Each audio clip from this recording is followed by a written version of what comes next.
मिले लगे न तो लत फिर मर जेबे। जो हम अगर तो नहीं जाई। हां के वक्त तोरा मिल जइते मांग। अरे देबे के बात एगो 4G के मोबाइल दे दिए। की कहू रे बाहर अकेले भी है काम बा और कुछ चाहिए केला ने एगो और चीज दे दिए। और कौन चीज? जियो के सिम दे दिए। हां ई का करबे रे? अरे बरहम बाबा से बतियाओ के बा। हम बरहम बाबा रे बरहम बाबा के चुप बरहम बाबा से रहता हो।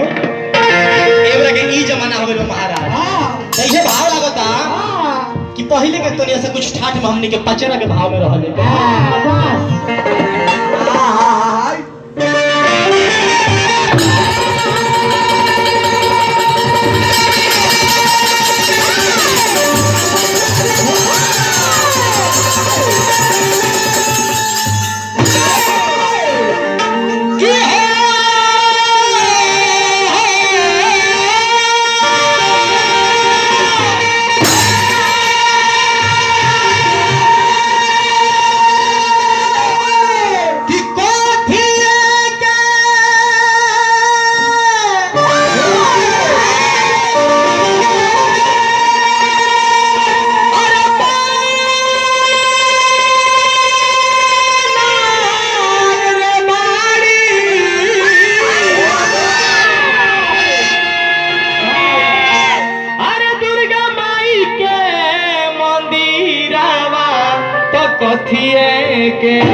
एबरा ब्यास ले दुगो लगाओ त पहले सुखो ले दुगो लगाओ त एगो ब्यास पूछता रे कि कथी है क्या बहन दुर्गा